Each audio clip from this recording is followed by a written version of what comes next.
va pouvoir passer à la conférence suivante, qui est celle de Frank Marchi, qui est astrophysicien au SETI Institute, donc le Search for Extraterrestrial Intelligence. Pardon, mon accent semi-français, semi-anglais, je fais un mélange entre les deux, j'ai pas réussi à choisir. Donc c'est à côté de San Francisco, il est spécialiste des exoplanètes. Donc il va nous parler d'exoplanètes, il va nous parler de sciences participatives et de Unistellar, puisqu'il sera avec nous en live juste après sa conférence, mais aussi demain vers 8h du matin pour faire des observations du ciel depuis la Californie aussi. Donc nous, le jour se lèvera, eux, la nuit tombera. Et donc voilà, on va pouvoir lancer ça. Donc n'hésitez pas si vous avez des questions à lui poser encore une fois dans le chat, puisqu'il sera avec nous pour y répondre juste après. C'est parti!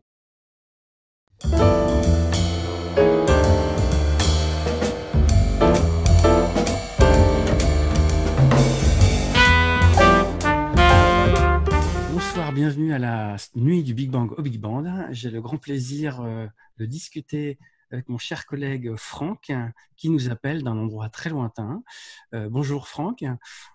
Bonjour Hervé. Donc, d'où nous appelles-tu et est-ce que tu peux nous dire qu'est-ce que tu fais et ce sur quoi tu travailles? Je vous appelle depuis San Francisco. Là, je suis dans une maison de cabane dans mon jardin que j'ai construit pour pouvoir travailler en tant qu'astronome éloigné de la maison. Voilà.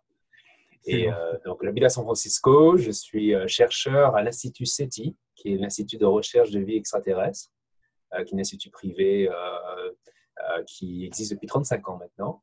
Et je suis aussi le directeur scientifique et un des cofondateurs d'une compagnie qui s'appelle Unistellar. Effectivement, tu vas nous en parler parce qu'on espère avoir avec toi des observations en direct dans quelques heures. Et donc, est-ce que tu peux nous évoquer qu'est-ce que tu fais au SETI? D'abord, c'est quoi en deux mots SETI, l'Institut, et qu'est-ce que tu y fais? Alors, SETI, c'est le Search for Extraterrestrial Intelligence, SETI en français.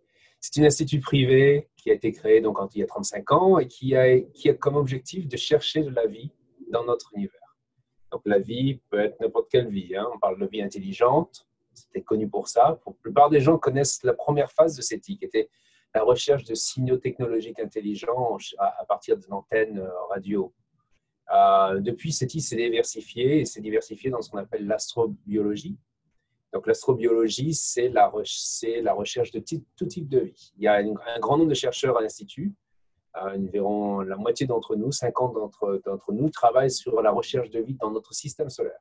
Donc, on participe à des missions spatiales, à la design de missions, à la construction de missions, à la construction d'instruments pour rechercher de la vie de type biologique dans notre système solaire, dans l'océan d'Europa, à la surface ou dans les caves de Mars ou même dans les geysers d'Encelade. Et la troisième voie, qui est la voie que j'utilise, sur laquelle je suis le plus impliqué désormais, c'est la recherche de vie sur des exoplanètes, des planètes de type extrasolaire. Donc là, on parle de planètes qui sont en orbite autour d'autres étoiles. On sait maintenant qu'il y a en moyenne 2 planètes autour de chaque étoile dans notre galaxie. Donc, il y a 250 milliards d'étoiles dans notre galaxie, donc ça fait 500 milliards de planètes. Ça fait un grand nombre de mondes qui pourraient être habités. Ces planètes, si elles sont placées au bon endroit, on pourrait avoir de l'eau liquide. Et on pense que l'eau liquide, c'est vraiment une des conditions pour qu'on puisse avoir de la vie. Donc, on est actuellement en train de construire des instruments qui pourront un jour prendre une image d'une de ces planètes habitables et peut-être même découvrir de la vie et peut-être même des civilisations extraterrestres avancées. Vaste programme. Tu évoquais ensuite tes activités en tant que cofondateur d'une entreprise assez épatante qui est Unistellar. Est-ce que tu peux aussi nous en dire un petit mot? Oui, alors Unistellar, c'est une jeune compagnie qu'on a créée, une start-up qu'on a créée il y a 3 ans maintenant, un peu plus. Donc Unistellar est une compagnie qui cherche à démocratiser l'astronomie, à rendre l'astronomie accessible à tout le monde. Faire que chacun puisse participer à l'astronomie, découvrir l'astronomie, profiter et découvrir le ciel profond, donc pouvoir voir des étoiles, des galaxies, avoir des informations, se renseigner, s'éduquer. Et ensuite, la troisième phase, c'est pouvoir aussi participer à de la recherche scientifique, devenir citoyen astronome. Donc pour ça, on a construit un télescope, qui est un robot que vous voyez derrière moi, là, celui-là, C'est un télescope robotique, intelligent, qui est contrôlé par un téléphone. C'est un télescope qui vous permet de savoir quoi observer ce soir depuis là où vous êtes placé. Et surtout, c'est un télescope qui a une caméra intégrée et qui donc accumule la lumière et qui donne des images comme si vous aviez un télescope de 1 mètre de diamètre dans votre jardin. Et on voit en plus en couleur. Donc, ça permet vraiment de profiter de la beauté des astres du ciel profond. Effectivement, qu'on peut rarement voir avec nos yeux d'habitude, et surtout en ville. Donc, on aura une démonstration dans quelques heures. Normalement, tu nous réserves une très belle surprise avec des observations en direct. Alors, tu l'as dit, c'est un télescope intelligent et les gens peuvent participer à la science qu'on appelle citizen science ou science participative en français. Ça, c'est quelque chose qui est assez rare, assez unique et qui est en train d'exploser. Est-ce que tu peux nous en dire un mot de comment vous faites vous et puis peut-être des motivations qui font que tu penses que la science participative, c'est quelque chose d'important pour la société aujourd'hui et pour l'astronomie peut-être en particulier? Oui, donc la science participative, c'est quelque chose qui a commencé, qui prend beaucoup d'ampleur ces 5 dernières années aux États-Unis et en Europe aussi. Bon, la motivation d'abord de la science participative, c'est désacraliser la science. On peut être scientifique sans avoir fait des études de science. Comme on peut très bien courir des marathons sans être un sportif de haut niveau. C'est la même chose. Donc, Hervé est un scientifique et en plus un Mais toi, tu es un cycliste. Alors Moi, je suis un cycliste. Donc, la science, pour moi, et c'est une des visions qu'on a ici beaucoup aux États-Unis, c'est que la science doit faire partie de la société, en quelque sorte, s'intégrer à la société. Pas être limité à une certaine élite. Parce que ce n'est pas du tout ça. La science, on peut être scientifique simplement en faisant des observations dans son jardin, en comptant les papillons, en prenant des photos des insectes. C'est déjà de la science. Donc, l'idée, c'est de faire la même chose pour l'astronomie. Bon, l'astronomie avait déjà commencé il y a très longtemps. Il y a des astronomes qu'on appelait amateurs, qui étaient en réalité des gens qui savaient construire des télescopes, qui participaient à des observations et qui ont fait des tas de découvertes. Il y a beaucoup de comètes qui ont été découvertes par des astronomes amateurs, par exemple. Donc maintenant, ce qu'on veut faire, c'est un petit peu simplifier ce processus. Parce que les astronomes amateurs, c'est quand même un milieu assez difficile parce qu'il fallait quand même connaître beaucoup l'astronomie, avoir la volonté d'apprendre pour faire de l'astronomie. Donc ce télescope, c'est un télescope qui, en plus de permettre aux gens d'observer, permet aussi aux gens de savoir quoi observer pour participer à des programmes scientifiques. Donc par exemple, on est en train de monter un programme avec la NASA dans lequel les observateurs pourront recevoir des notifications sur leur téléphone quand une planète a besoin d'être observée pour être confirmée. Donc, il y a beaucoup de missions spatiales qui observent actuellement des étoiles, TESS, une de ces missions. Et bientôt, il va y avoir Plato en Europe. Il y a Khéops aussi. Et toutes ces missions observent et découvrent des planètes. Le problème, c'est que ces missions, en général, elles bougent ensuite. Ce sont des télescopes qui bougent. Donc, ils arrêtent d'observer ces planètes pendant 1 an, même plus. Donc, ce qu'on va faire avec ces petits télescopes, c'est remplacer ces missions spatiales par des gens qui vont participer et qui vont observer ces étoiles pour détecter la planète de nouveau. Et ce qu'on va faire, c'est en quelque sorte, c'est confirmer l'existence de la planète, affiner les orbites des planètes. Donc, chacun, depuis son jardin, pourra participer à ce projet scientifique.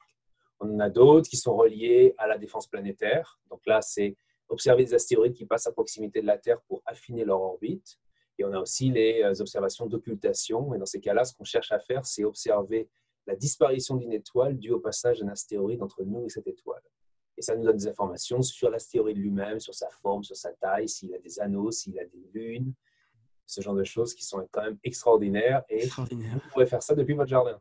Exactement. Non, c'est super impressionnant parce qu'effectivement, ce qui est novateur, c'est que, comme tu disais, on reçoit ou on recevra une notification et le télescope sait où pointer et quelle étoile confirmée, enfin, quelle exoplanète confirmée via le flux de l'étoile. Ça, c'est assez impressionnant.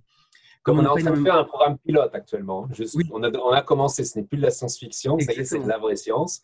On a même des publications qui sont sorties avec des citoyens astronomes qui ont participé à ce programme. Exactement, je crois que c'est très récent. Oui, vous avez sorti un communiqué de presse il n'y a pas longtemps. Est-ce que, et puis on pourra en reparler après avec le live et puis les observations. Alors, comment ça s'est passé? Voilà, qu'est-ce que tu as envie d'en dire? Ça s'est passé un petit peu comme tout ce qui se passe dans notre vie, un petit peu au hasard. L'idée, l'idée du télescope vient de deux cofondateurs principaux qui sont Arnaud Malvache et Antonin Borot. Et Laurent est arrivé après, Laurent Marfissi, qui sont les trois cofondateurs principaux. Et moi, je suis arrivé ensuite. Ce qui s'est passé, c'est qu'ils sont venus présenter le projet du télescope, le concept du télescope au CES. Le CES, c'est le Consumer Electronics Show à Las Vegas. Le fameux, oui. Le fameux où en général, on voit beaucoup de gadgets et de babioles. Et moi, je suis arrivé là-bas parce que, bon, pour une histoire, j'étais là-bas pour apprendre à pitcher. C'est ça mon objectif. Mon boss de CETI m'avait en quelque sorte envoyé là-bas pour apprendre à présenter un projet scientifique en moins de 2 minutes à des investisseurs. Parce qu'on ne sait pas le faire. Les chercheurs ne savent pas faire ça. Je confirme. Tu vas au CES, tu vas voir plein de gens pitcher, ça va te permettre de comprendre. Donc, je suis arrivé là-bas et quand je suis arrivé sur le stand du pavillon français, on m'a dit, il y a un télescope. Et je connaissais des gens dans ce pavillon. Ils m'ont dit, va voir ce télescope, dis-moi ce que c'est parce que je n'arrive pas à comprendre si c'est vraiment révolutionnaire. Donc, déjà, un télescope au CES, c'était surprenant. Je suis arrivé là-bas et j'ai rencontré donc, les 3 cofondateurs principaux que j'ai nommés. On a commencé à discuter et en discutant, on s'est rendu compte on se connaissait par papier interposé, en quelque sorte. Oui. On ne travaillait pas dans le même domaine. Arnaud travaille dans la biologie, mais il a fait de l'optique adaptative comme moi. Bah oui. Et j'ai visité son labo et on a travaillé un peu ensemble un moment. Et ensuite, en brainstormant et en parlant du projet du télescope, il y a plein d'idées qui sont arrivées. Le réseau, la science participative. Ils avaient déjà pensé à ça, bien sûr, mais en gros, j'ai amené la composante américaine en plus. Et puis, CETI est très impliqué dans la science participative. CETI a été un des premiers instituts à faire de la science participative. Vous connaissez tous le CETI à Home, qui était le CETI at Home qui a révolutionné, effectivement, qui est majeur. Oui. Donc, ça, l'idée vient de CETI, en quelque sorte. Donc l'idée a commencé comme ça. On s'est retrouvés quelques jours plus tard à San Francisco, parce qu'il restait à San Francisco. On a gardé contact et puis ensuite, on a monté le projet. On a fait un Kickstarter. Donc ça, c'était quelque chose qui a vraiment fait décoller le projet. Parce que c'était vraiment un concept. On est passé d'un concept à une vraie idée. Parce que dans le Kickstarter, on a levé suffisamment d'argent pour créer une vraie compagnie. On a eu suffisamment de précommandes pour être sûr que notre projet était viable. Et puis ensuite, on a des investisseurs privés. Et puis, on a créé la compagnie qu'on a basée à Marseille parce que 2 des cofondateurs sont de la région. Et c'est un très bel endroit en France, comme vous le savez. Et voilà. Et puis, le projet prend de l'ampleur. Maintenant, on est une compagnie de 30 employés, beaucoup de chercheurs, beaucoup d'ingénieurs. On n'est pas une compagnie classique. On est une compagnie qui se dédie à la science participative. Donc, les conversations sont assez intéressantes. On parle de choses reliées au télescope, mais l'idée vraiment, c'est rendre le télescope le plus simple possible, son app, le télescope lui-même, pour que les gens puissent faire de la science participative, pour que les gens puissent découvrir le ciel profond. Tout à fait, oui. Et là, maintenant, on est en train de créer ce réseau. Donc, on est en train de livrer les télescopes, les demi-télescopes qui ont été prévendus sur Kickstarter, on est en train de les livrer. On doit être environ à 1500 maintenant, 1200. Donc, c'est déjà un énorme réseau. Et là, donc, j'ai une carte du monde qui se crée progressivement. Je vois des petits points qui apparaissent avec des nouveaux utilisateurs. Et on crée des campagnes de scientifiques qu'on teste, qu'on valide. On apprend comment traiter un grand nombre de données venant de plein d'observateurs partout dans le monde. C'est un problème qui est quand même assez nouveau pour moi et qui est nouveau pour beaucoup de gens en réalité. Donc, il y a toute cette phase d'apprentissage qui est intéressante. Et on commence à avoir des publications scientifiques. Ah bah excellent. Bah écoute, c'est une aventure assez impressionnante qui ne fait que débuter apparemment parce que vous allez probablement évoluer, développer, ou en tout cas continuer à développer des choses comme ça. Puis les publications arrivant, ça va peut-être aussi nourrir d'autres idées de projets. Là, on commence à livrer au Japon bientôt, en Australie, en Nouvelle-Zélande, Singapour, Hong Kong. Donc, on étend le réseau progressivement. On s'est centralisé sur l'Europe et les États-Unis, bien sûr, et le Canada. C'est quand même plus simple. Et le réseau va devenir un réseau international. Excellent. Et donc, le soleil ne se couchera jamais sur l'univers le soleil ne se couchera jamais sur l'univers d'Unistellar. Exactement. Vous aurez toutes les latitudes. Eh ben, écoute, c'est excellent. Je suis ravi d'apprendre un petit peu l'histoire et puis Donc, on aura un test un peu plus tard, réel. On voit que tu as un accent français assez bien prononcé.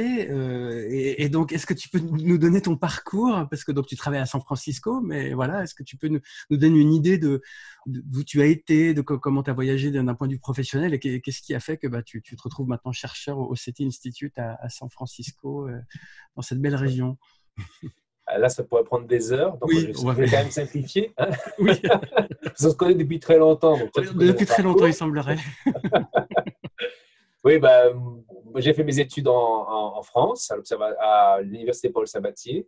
On s'est rencontrés quand j'étais à l'IAS, parce que je travaillais à l'IAS à un moment, à Orsay. Et ensuite, je suis allé dans plusieurs pays. Je suis allé au Mexique, je suis allé en Angleterre, je suis allé au Chili. J'ai fait ma coopération et ma thèse au Chili, à l'Observatoire européen austral, l'ESO, où j'ai travaillé sur les systèmes d'optique adaptative. Donc, développer des systèmes d'optique adaptative qui permettent de corriger l'image et avoir une qualité d'image comme si le télescope était dans l'espace. C'était en 1996, hein, donc c'est il y a longtemps que j'ai commencé ça. C'était une révolution technologique à ce moment-là. Et ensuite, je suis allé aux États-Unis où j'ai eu un poste à l'Université de Californie à Berkeley. Je suis devenu chercheur là-bas et ensuite j'ai déplacé mon groupe à SETI, à l'Institut SETI, où je travaille depuis maintenant 10 ans. Donc, l'Institut SETI est à Mountain View, qui est juste à côté de San Francisco, à 40 miles de San Francisco. Ouais. Voilà. Eh ben, très bien. Et puis peut-être dernier point pour cette partie, qu'est-ce qui fait que le petit Franck est devenu astrophysicien? Est-ce que c'est une motivation de petit garçon que tu as depuis toujours, ou est-ce que finalement c'est venu au long cours, au cours de tes études, ou peut-être plus tard? Voilà, qu'est-ce qui fait que tu es là aujourd'hui? C'est une question intéressante parce que chaque fois que j'y réfléchis, je ne sais pas trop quoi donner comme réponse. Parce que, bon, j'ai toujours aimé l'astronomie. J'avais un télescope quand j'étais gamin. Comme tout le monde, j'ai cherché à voir les planètes que je ne voyais pas d'ailleurs. Donc, la frustration de ce télescope vient aussi de la frustration que j'avais à ne pas arriver à voir de planètes ou à voir des nébuleuses et des galaxies avec mon télescope.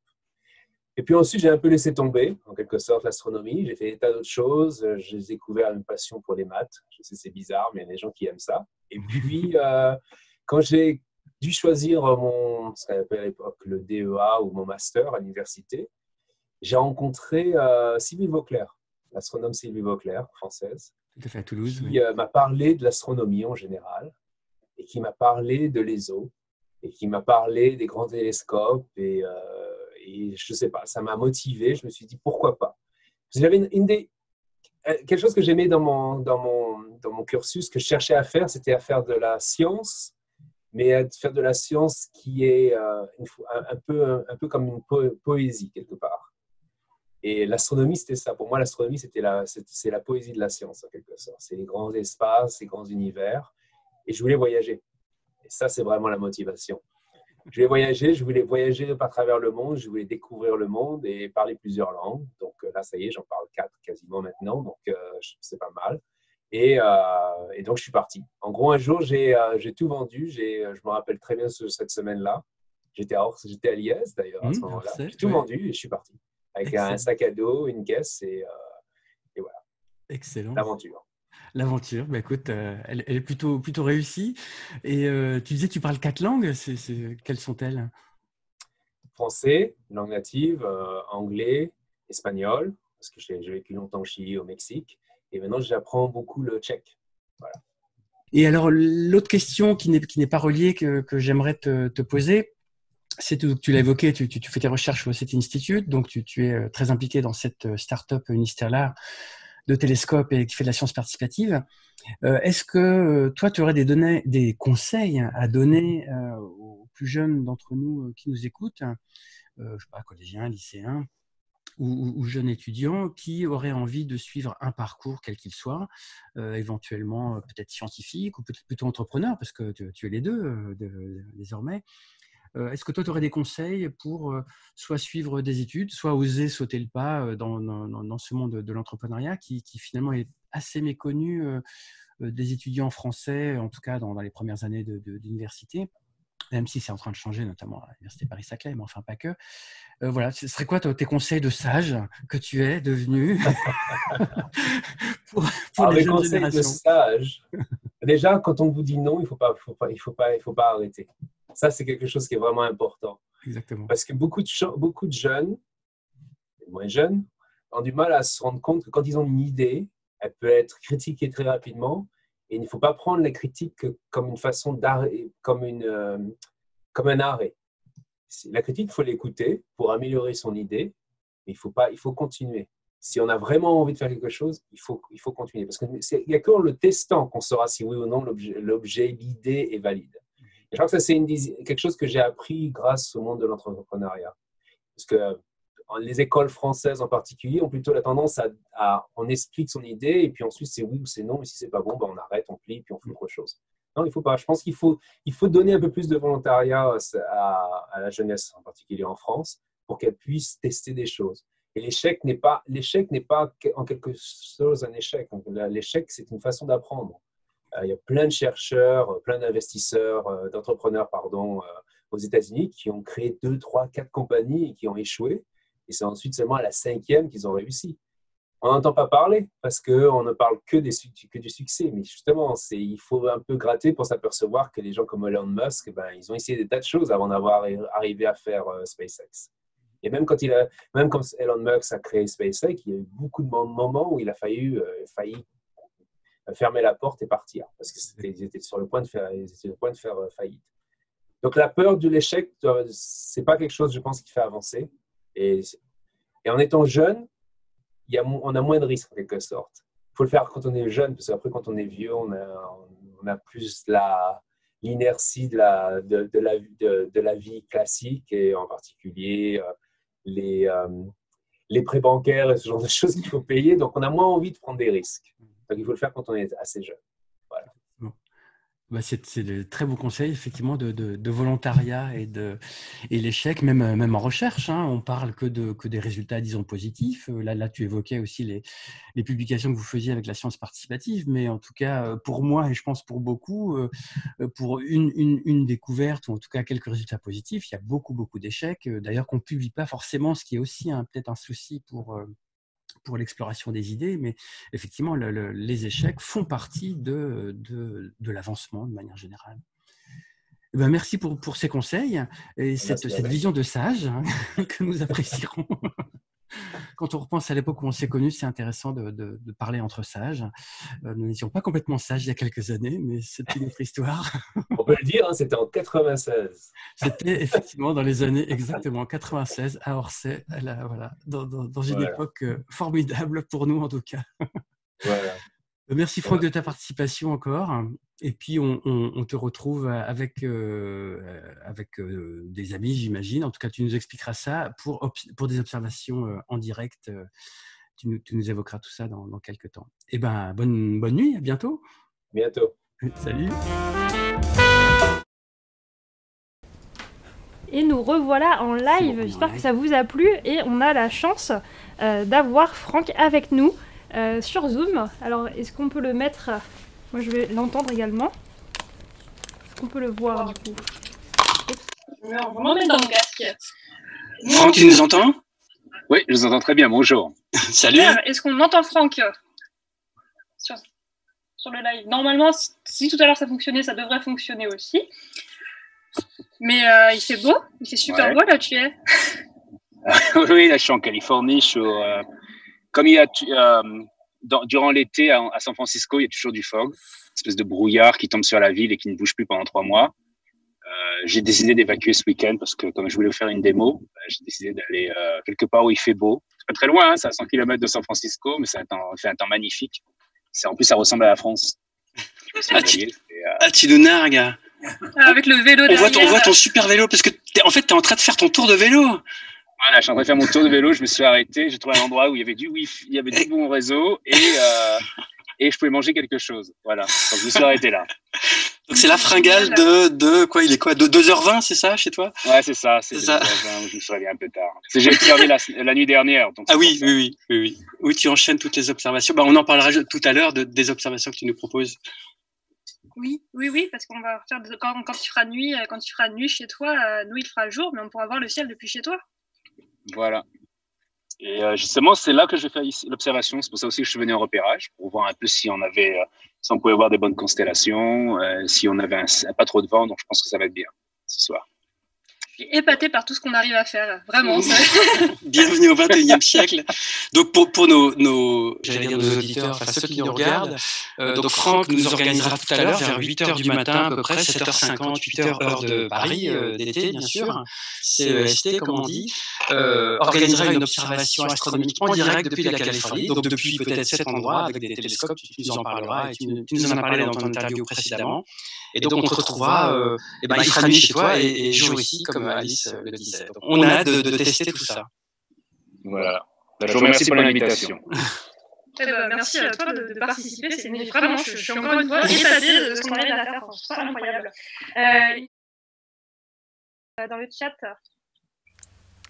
Oui, absolument. Alors, bonsoir Franck. D'abord, une question qui synthétise un petit peu une discussion qui a eu lieu dans le chat. Pourquoi est-ce que vous travaillez aux États-Unis? Est-ce que c'est à cause d'un manque de financement en France? Est-ce que ce serait plutôt parce que les opportunités sont partout? Ou est-ce qu'il y a une autre raison? Oui, j'entends la question. La réponse, ça peut être très très longue. C'est un peu un mélange de tout ça. Donc, d'abord, ce qui s'est passé, c'est comme j'ai dit à Hervé, comme Hervé le sait d'ailleurs, moi je suis parti de France en 96 avec l'envie de voyager.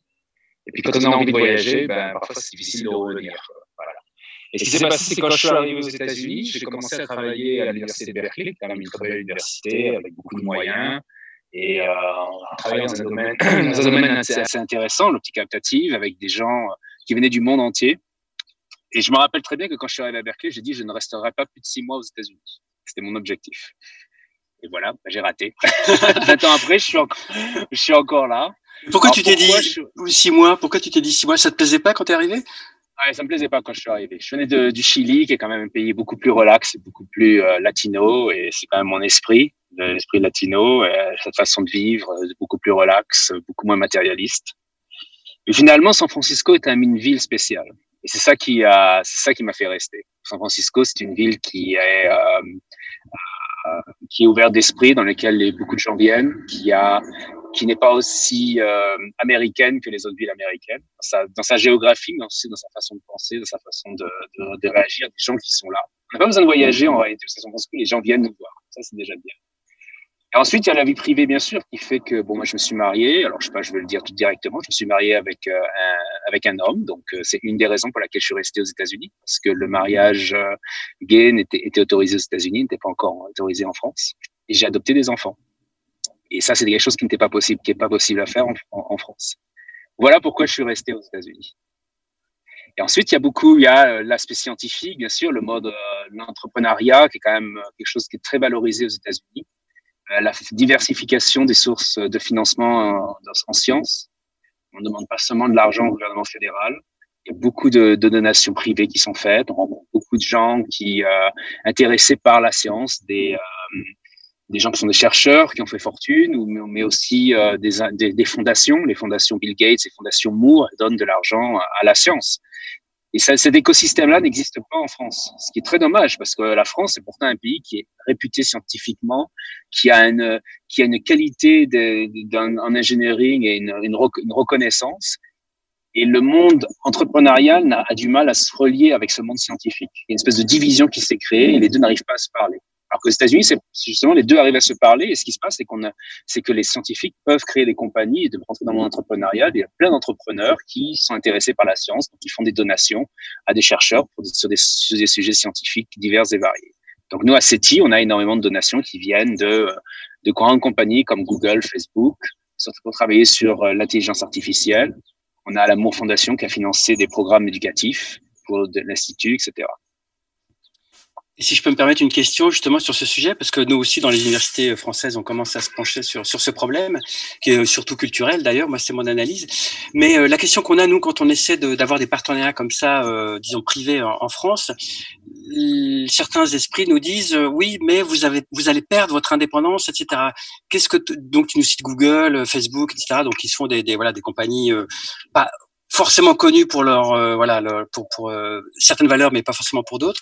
Est-ce que toi, je sais pas, t'es indépendant? Comment ça se passe ce côté, disons, indépendance académique versus financement? Est-ce que ça se vit bien? Est-ce que vous avez des contraintes? Est-ce que tu peux juste dire un mot là-dessus?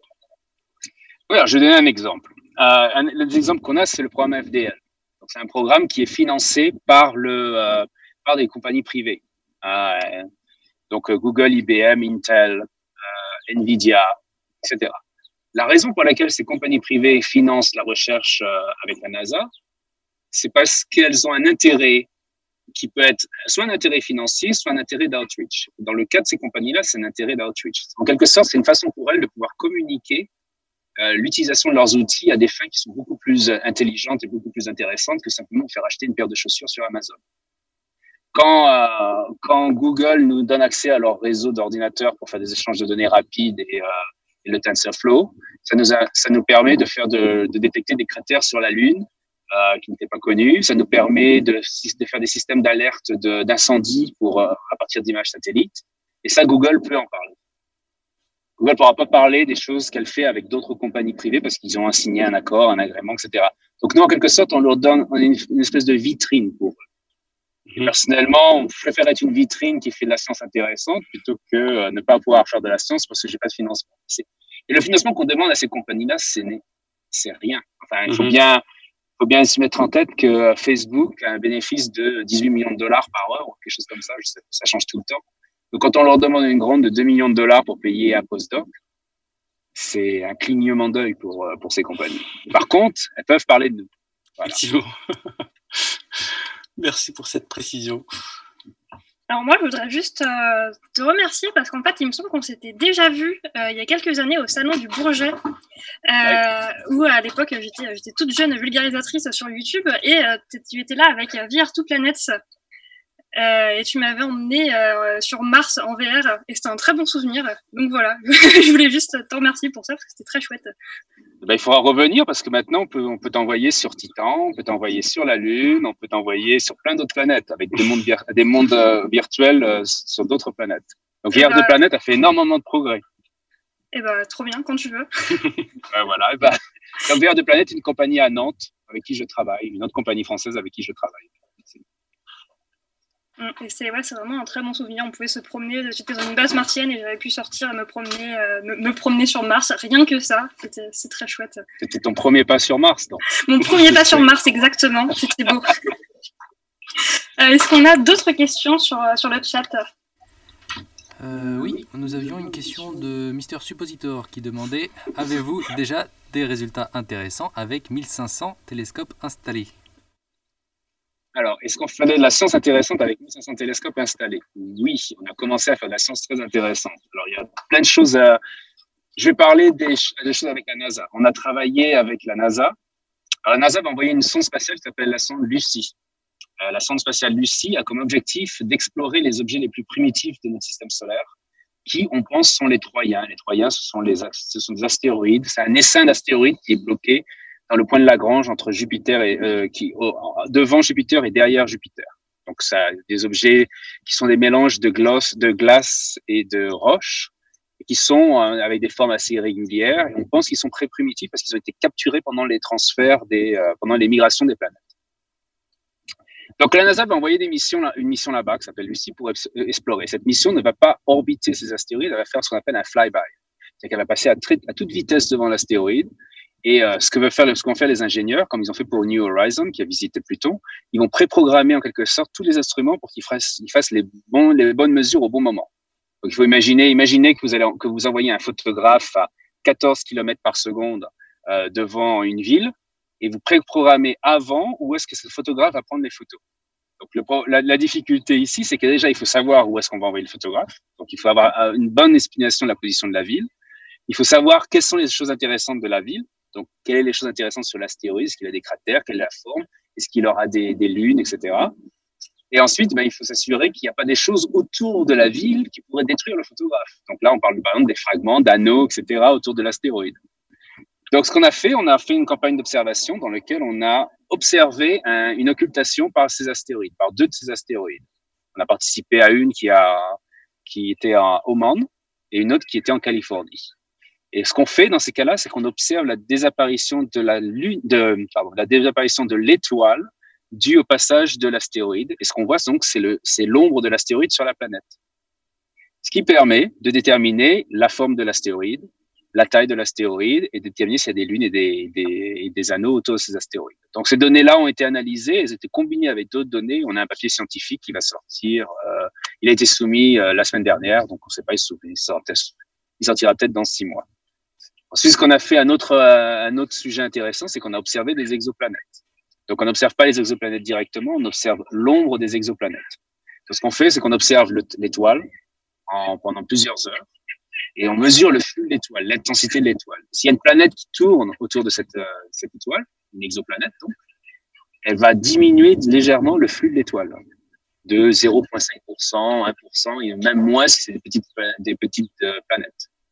Donc on a détecté des exoplanètes en utilisant notre réseau de télescopes. Et là, je peux parler de ce qu'on a fait hier soir. Tu peux en parler, Hervé, ou on en a déjà parlé? Je sais plus. Non, vas-y. On est dans l'actualité, quoi. Et ouais, c'est pour ça que je suis là, parce qu'on avait beaucoup de choses à faire. Il fallait vraiment que je sors du fond. Parce que là, ça aurait été vraiment dommage de rater cette opportunité comme ça.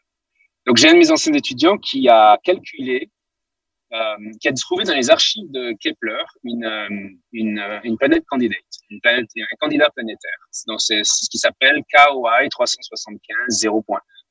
C'est une exoplanète de type Jupiter, un peu plus grosse que Jupiter, mais en masse, de la même taille, qui orbite loin de son étoile, qui est une étoile de magnitude 13, comme il y en a beaucoup. Pourquoi c'est intéressant? Parce qu'il y a très peu de planètes comme Jupiter qu'on connaît, qui orbitent loin de leurs étoiles. La plupart des planètes comme Jupiter qu'on connaît, elles sont très proches de leurs étoiles. Celle-ci, elle est très loin, elle orbite en 200 jours environ, on pense, autour de son étoile. Kepler l'a observé 2 fois. Pour valider une planète, il faut l'observer 3 fois, et le mieux, c'est l'observer avec un 3e instrument. Donc, ce qu'on a demandé à notre réseau, il y a une vingtaine de personnes qui ont participé, c'est d'observer l'étoile pendant 6 heures durant le transit. Donc là, on a récolté des données. Moi, j'avais 3 télescopes avec moi, parce que j'ai un des citoyens astronomeurs qui est mon voisin qui est venu avec moi. Et on a observé avec nos télescopes, chacun de nos côtés, certains en Floride, certains sur la côte Est, d'autres en Californie, cette étoile.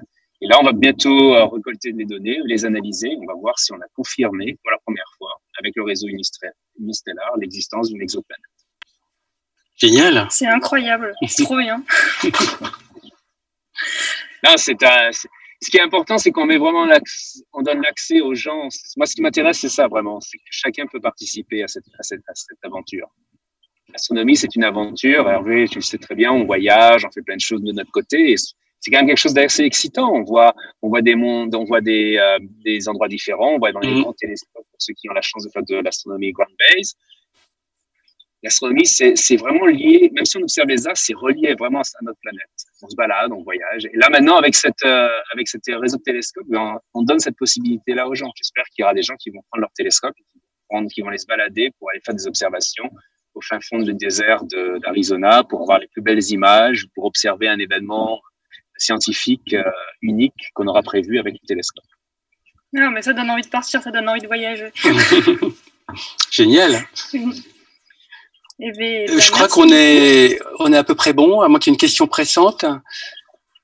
Non, ça a l'air de... écoute, c'est super. On te retrouve demain matin pour nous, et puis en début de nuit pour toi, et puis tu nous prépares un beau programme où on préparera des objets peut-être à voir. Écoute, je sais pas, on improvisera. On aura une demi-heure à passer en ta compagnie, ou peut-être un peu plus si on n'est pas en retard, pour que tu nous montres en direct les nébuleuses ou les galaxies, ou je sais pas quoi, tu nous diras avec ton télescope.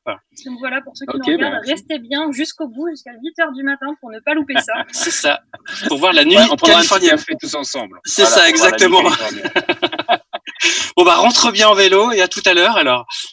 Ok, merci beaucoup, merci à vous. Salut Franck, à tout à l'heure. Au revoir, merci.